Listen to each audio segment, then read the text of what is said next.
అందరికీ నమస్కారం. Welcome to our channel. రేపే సంకటహర చతుర్థి. ఈరోజు ఇలా చేస్తే గనక మీకు శుభ ఫలితాలు ఎదురవుతాయండి. జనవరి 6వ తేదీ మంగళవారం రోజు సంకటహర చతుర్థి వచ్చింది.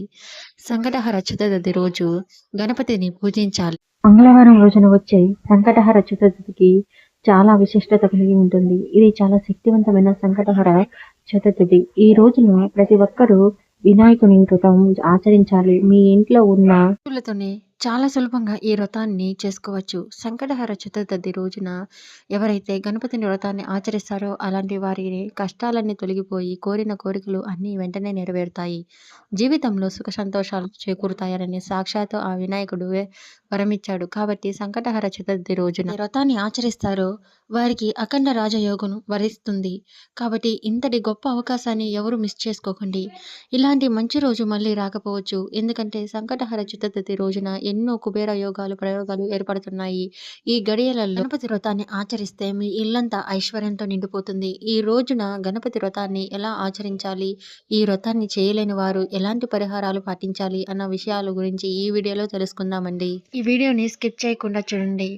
జనవరి 6 మంగళవారం రోజు సంకటహర చతుర్థిని జరుపుకోవాలని పండితులు నిర్ణయించారు.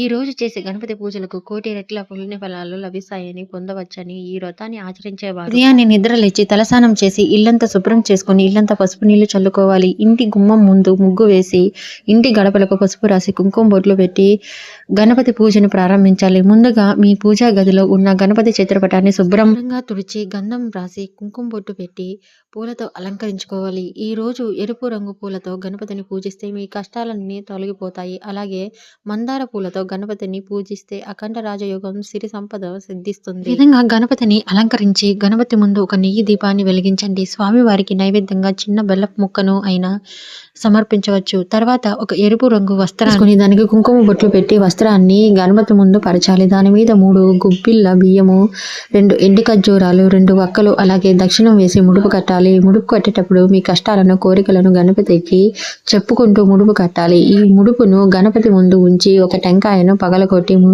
ముడుపుకు హారతి ఇవ్వండి. చివరిగా వారికి నమస్కారం చేసుకుని 5 ప్రదక్షిణలు చేసి పూజను ముగించాలి. ఈ విధంగా ఉదయం పూజ చేసి సాయంత్రం 6 దాటిన తర్వాత మళ్ళీ తలస్నానం చేసి మీ పూజా గదిలో ఒక దీపం వెలిగించి గణపతి దగ్గర ఉన్న ముడుపును విప్పి అందులోని ఉన్న బియ్యాన్ని తీసి వాటితో పొంగలను చేసి స్వామివారికి నైవేద్యంగా సమర్పించాలి. ఈ నైవేద్యాన్ని ఇంట్లో ఉన్న ప్రతి ఒక్కరూ తినాలి. ఈ విధంగా గణపతి వ్రతాన్ని ఆచరించడం వల్ల మీరు కోరిన కోరికలు ఖచ్చితంగా నెరవేరుతాయి. అలాగే మీ జీవితంలో కష్టాలు పోయి మీ కుటుంబానికి మంచి రోజులు ప్రారంభమవుతాయి. గణపతి వ్రతాన్ని చేసేవారు ఓం గంగణపతాయ నమః అనే మంత్రాన్ని 108 సార్లు జపించాలి. ఇలా చేస్తే మీ ఇంటిపై దేవతల ఆశీర్వాదం సంపూర్ణంగా ఉంటుంది.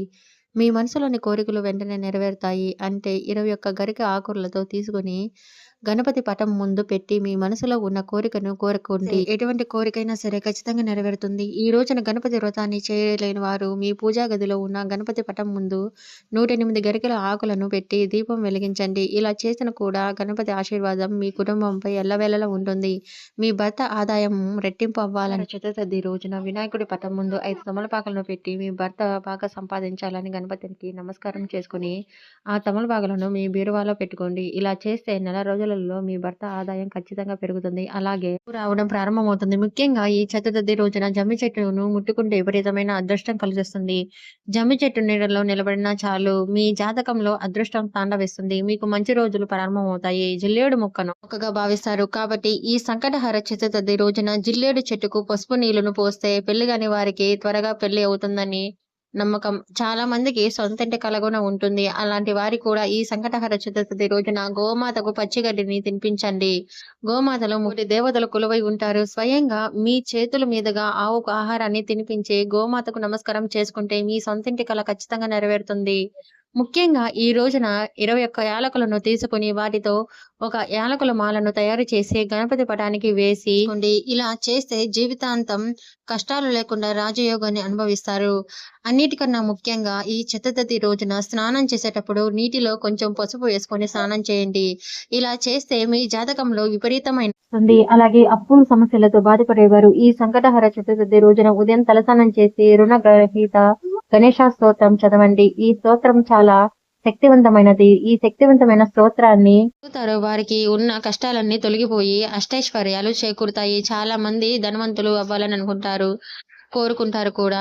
లక్ష్మీదేవి అనుగ్రహంతో ధనవంతులు కావాలి అనుకుంటే ఈ రోజున ఒక శక్తివంతమైన లక్ష్మీ మంత్రాన్ని జపించండి. ఆ మంత్రం ఏమిటంటే ఓం హ్రీం శ్రీ లక్ష్మీ వాసుదేవాయ నమః. ఈ మంత్రాన్ని 108 సార్లు చదవండి. ఈ మంత్రానికి ఉన్న శక్తి అంతులేనిది. మీ ఇంటికి ఉన్న దరిద్రం మొత్తం తొలగిపోయి మీ ఇంట్లోకి లక్ష్మీదేవి అడుగు పెట్టాలి అంటే ఒక నిమ్మకాయను తీసుకుని దానికి కుంకుమ బొట్టు పెట్టి గణపతికి పటం ముందు పెట్టి నమస్కారం చేసుకోండి. తర్వాత ఆ నిమ్మకాయను ఒక వస్త్రంలో కట్టి మీ ఇంటి గుమ్మం ముందు వేలాడదీయండి. ఇలా చేస్తే మీ ఇంట్లో ఉండే దరిద్ర దేవత బయటకు వెళ్ళిపోయి మీ ఇంట్లోకి లక్ష్మీదేవి అడుగు పెడుతుంది. సంకటహర చతుర్థి రోజున ప్రతి ఒక్కరూ గణపతి వ్రతాన్ని ఆచరించి గణపతి అనుగ్రహాన్ని పొందండి. ఈ వీడియో మీకు నచ్చినట్లయితే లైక్ చేసి షేర్ చేయండి. ఇలాంటి మరిన్ని అప్డేట్ కోసం మా ఛానల్‌ని సబ్స్క్రైబ్ చేసుకోకుండా వాళ్ళంటే ప్లీజ్ సబ్స్క్రైబ్ చేసుకోండి. మరో వీడియోలో మరో విధంగా కలుద్దాం. అంతవరకు అందరికీ సెలవు. శుభం.